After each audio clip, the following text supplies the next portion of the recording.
J'avais depuis tout petit un voisin ébéniste, ça m'a toujours un peu attiré comme métier, sauf que lui faisait que de la fabrication.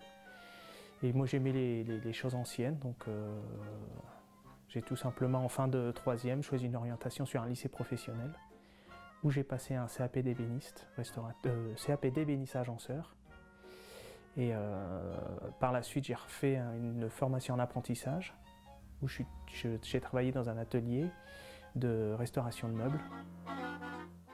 On apprend plus le métier en tant qu'apprenti en entreprise qu'à l'école. Parce qu'à l'école, on a des heures d'atelier par semaine au nombre de 16 heures, alors que quand on est en apprentissage, on est 35 heures chez un patron. Au pied de l'établi, toute la journée, on travaille. Et donc on a forcément en pratique. J'ai de très bons souvenirs de mon apprentissage. J'étais dans un atelier à Asnières chez Monsieur Duplat qui était très gentil déjà et qui m'a montré son métier qu'il a appris lui de plusieurs générations. Ils ont toujours fait de la restauration et on avait la chance de travailler pour les monuments historiques. Donc on faisait énormément de beaux meubles en marqueterie, même rustiques, mais c'était des pièces assez prestigieuses. Quand on prend un meuble, j'essaye d'analyser déjà premièrement le meuble avant de commencer à travailler dessus, regarder les dégâts qu'il a subis, les mauvaises restaurations qu'il y a pu y avoir dessus, et puis essayer de restaurer le meuble en fonction de ce que l'ébéniste à l'époque a de la même vision que lui, quoi, travailler dans le même sens, c'est-à-dire que utiliser les mêmes techniques de découpe de bois, essayer d'utiliser les mêmes façons de travailler pour que le meuble soit restauré dans le même esprit que son fabricant.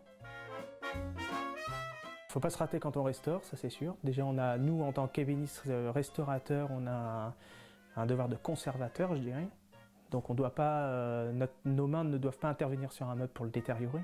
On doit faire que des restaurations réversibles. Maintenant, avoir un poids sur les épaules, il n'y a pas de raison que le meuble sorte de chez nous abîmé. On est censé remettre vie au meuble dans les règles de l'art. C'est sûr que le client, quand il nous donne un beau meuble à restaurer, il faut forcément qu'il ait confiance à son ébéniste. C'est un peu le médecin de famille, le médecin des meubles. Tous les objets qui vont rentrer chez moi à restaurer, il faut forcément que le client et moi aient un feeling qui passe. Et je ne restaurerai jamais un meuble à un client si on part de mauvaises bases.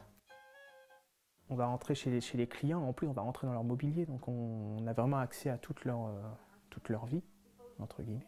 Donc ça m'est déjà arrivé, moi dans un secrétaire 19e, dans un tiroir secret, de trouver un petit mot d'amour, un rendez-vous interdit, quoi. Un monsieur qui invitait une dame en dehors de sa vie conjugale. Quand j'ai trouvé ce mot qu'on a gardé, et de trouver des choses forcément qui n'appartenaient pas à la cliente actuelle, mais qui a appartenu aux anciens propriétaires du meuble. Donc ça fait partie de l'histoire du meuble.